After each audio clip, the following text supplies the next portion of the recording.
Good day everyone, I'm Redentor S. Adas from BS and Social Work 1C. Today we are gonna talk about the making sense of the past historical interpretation. Interpretation. This refers the act of explaining, reframing, or otherwise showing your own understanding of something. Objective. To understand the importance of historical interpretation and to identify if the historical interpretation reliable. So, pag-usapan natin what is history. History is the study of the past, but a more contemporary definition is centered on how it impacts the present through its consequences. Geoffrey Barraclough defines history as the attempt to discover, on the basis of fragmentary evidence, the significant things about the past. He also notes the history we read through based on facts is strictly speaking not factual at all, but a series of accepted judgments. Such judgments of historians on how the past should be seen make the foundation of historical interpretation. So, history is the study of the past, just like they said na hindi matatawag ang history na history kung walang markable na nangyari noong nakaraan. And history ay mayroon itong epekto sa kasalukuyan. So, pag-usapan muna natin sino ba si Geoffrey Barraclough. Geoffrey Barraclough was an English historian known as a medievalist and historian of Germany, born May 1908, died December 26, 1984. So, sinabi nga ni Geoffrey Barraclough na the history we read through based on facts is strictly speaking not factual at all, but a series of judgment. Tinutukoy dito na dapat pinag-aaralan natin ang past na mabuti and sinusuri natin ng mayos, kaya nga meron tayong historian dahil ang historian ay ang nagtatagpi-tagpi ng idea about past para pag-aralan at patunayan na ito ay totoo. At ang historian ay pinag-aaralan ito dahil meron itong epekto sa kasalukuyan. So, alamin natin kung ano nga ba yung epekto nito sa kasalukuyan. So, pag-usapan muna natin ang The Code of Kalansiaw. The Code of Kalansiaw is a mythical legal code in the epic history Maragtas before it was revealed as a hoax. It was a source of pride for the people of Aklan. In fact, a historical marker was installed in the town of Batan, Aklan in 1956 with the following text. So, ito nga yung text na yun, yung pride ng Aklan. Code of Kalansiaw. Dato Bendahara Kalansiaw, 3rd Chief of Panay, born in Aklan, establishes government in the peninsula of Batang Aklan, Sakop. Considered the first Filipino lawgiver, he promulgated about 1433 a penal code known as a Code of Kalansiaw containing article.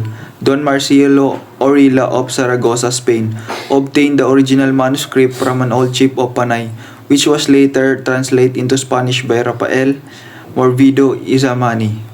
It was only in 1986 that this was proved a hoax, when William Henry Scott, then a doctoral candidate at the University of Santo Tomas, defended his research on pre-Hispanic sources in Philippine history.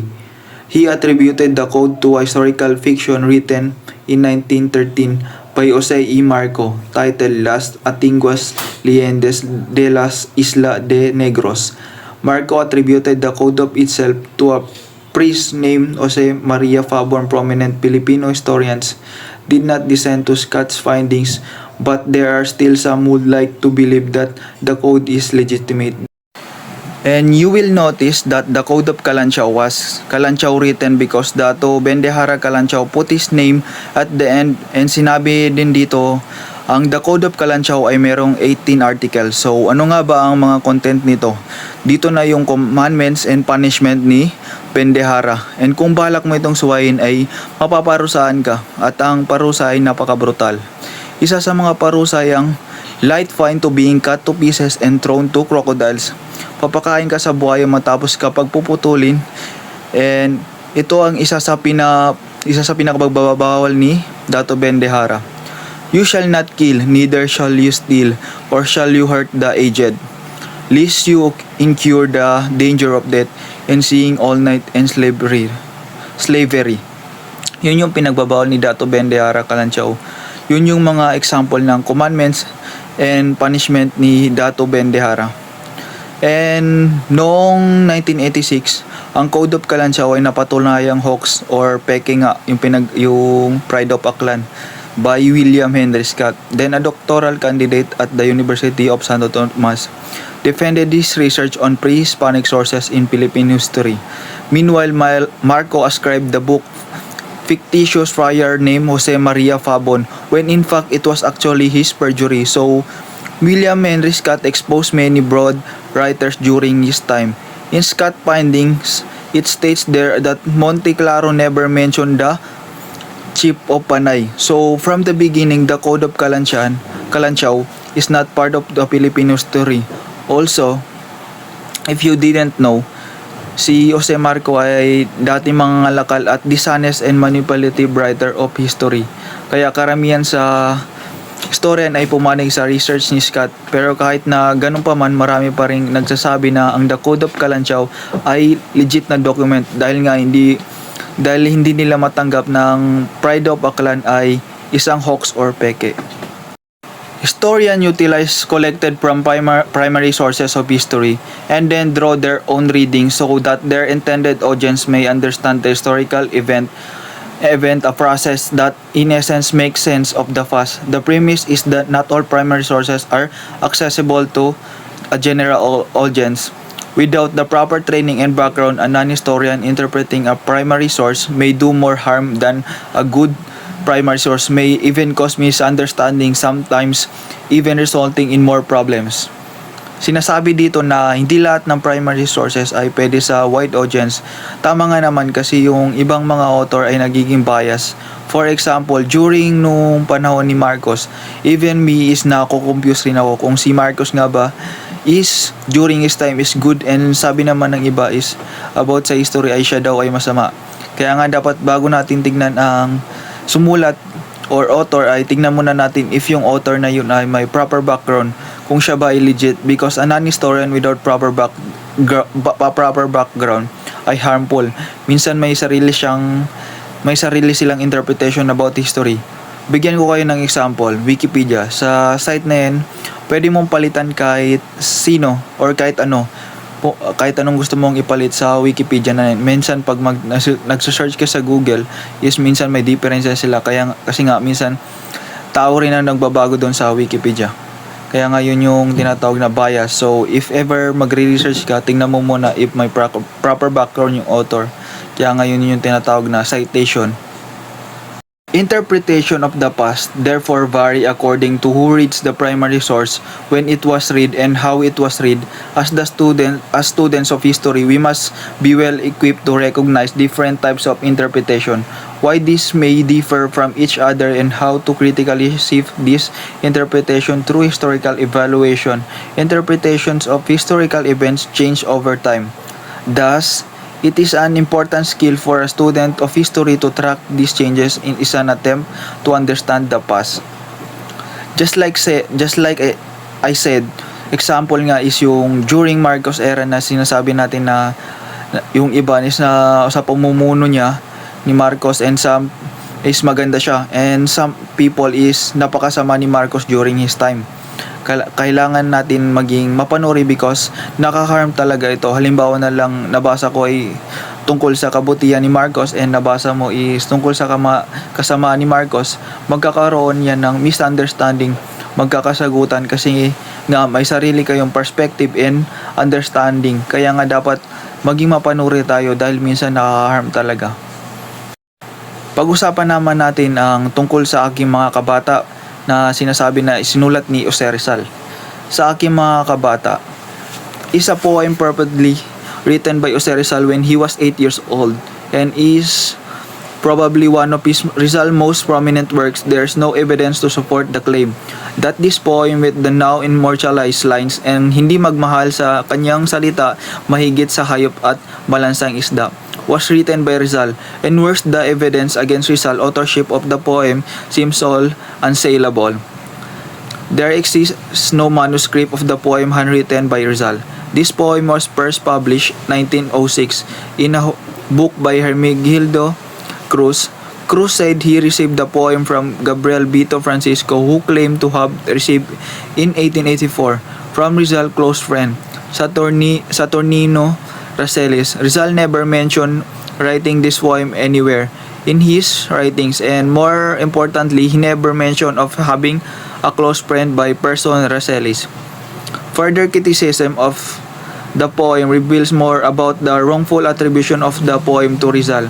The poem was written Tagalog and referred to the word Kalayaan, but it was documented in Rizal letters that he first encountered the word through Marcelo H. del Pilar translation of Rizal essays El Amor Patrio when he was spelled Kalayahan. While Rizal native tongue was Tagalog, he was educated in Spanish. Starting from his mother, Teodora Alonso, later on, he would express disappointment in difficulty in expressing himself in his native tongue. The poem spelling is also suspect the use of letter K and W to replace C and U, respectively, was suggested by Rizal as an adult. If the poem was indeed written during his time, it should use the original Spanish orthography that was prevalent in his time. So, there's this conspiracy theory that Jose Rizal didn't write Sa Aking Mga Kabata. This is less of a conspiracy theory and more of a misconception or unsolved mystery or myth anyway. If you went to school in the Philippines for at least a couple of years, then you would have already about the famous lines that he was used to shame us if we complain about studying Filipino. It goes, ito na yung, ang hindi marunong magmahal sa sariling wika, masawal pa sa hayop na malansang isda. Or he who loves not his own language is worse than beast and stinking fish. This is a line from the poem Sa Aking Mga Kabata, which is believed to have been written by Rizal when he was 18 years old. However, that's the thing. No one knows if he ever actually wrote it or not. According to the Philippine Daily Inquirer, no original manuscript in Rizal's own hand exists for Sa Aking Mga Kabata, traditionally believed to be his first poem. Moreover, analysis point to the fact that the word kalayaan or freedom is used in the poem twice. Was Rizal already aware of his country, colonial condition at a very young age? Apart from that, kalayaan was spelled with a K. In Rizal's childhood, they spelled words with C rather than K. Diba? Napaka-harmful yung pinaniniwalaan natin na quotes ni Rizal. Ang hindi marunong magmahal sa sariling wika ay masahol pa sa malansang isda, ay hindi pala siya ang gumawa. Kaya ang history is nakaka-harm talaga. Many things we accept as true about the past might not be the case anymore. Just because these were taught to us facts when we were younger doesn't mean that is set in stone. History is after all a construct, and as a construct, it is open for interpretation. There might be conflicting and competing accounts of the past that need one's attention and can impact the way we view our country, history, and identity. It is important, therefore, to subject evaluation not only primary source but also historical interpretation of the same to ensure the current interpretation is reliable to support our acceptance of events of the past. You see, the history can be tricky and harmful, so we need to study properly kung tama ba yan or kung legit ba yan ang author, dahil nakaka-apekto talaga ito sa atin. The Code of Kalantiaw and Ang Aking Mga Kabata is those example of hindi porket yung nabasa natin ay tama na talaga. Maging two-sided din tayo. Mahirap talaga maging one-sided, kaya we need to study more about history. Ang Code of Kalantiaw and Ang Aking Mga Kabata ay example and conclusion ng mga maling document na nagbibigay sa atin ng aral na need natin mag-research talaga kung tama ba yung pinag-aral natin. Kaya nga harmful ang history. Ang history ay pag hindi maganda, ang pinapakita is pangit talaga.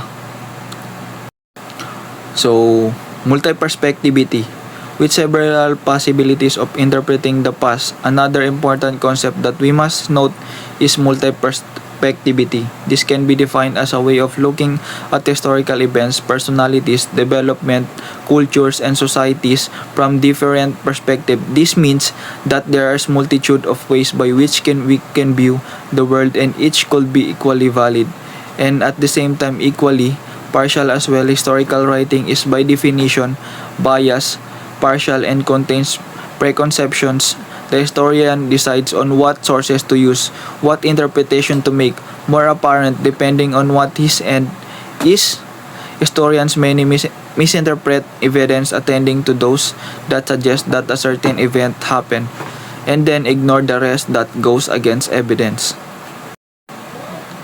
Sa multi-perspectivity is kagaya nga in terms of interpretation, wag kang tumingin sa isang side lang. Maging two-sided ka, do research more because some of writer is nagiging bias sila, nagiging harmful kasi paniniwalaan nila kung ano ang kanilang nabasa and yun yung understanding nila kagaya nga ng The Code of Kalansiaw and yung ang aking mga kabata. Kaya nga may historian para maging equal lahat. Ang historian kasi lahat na makukuha nila ay pinagsama-sama nila and ini-interpret nila kung ito ba ay tama tsaka sila magde-decide na gawin ito. Kagaya ng pag-publish about history. Ganito dapat mag-interpret, maging multi-perspectivity ka. May kinig ka rin sa side ng iba and tignan mo lahat ng perspective, even the historical background and developments and cultures. That's multi-perspectivity. That's all. Thank you.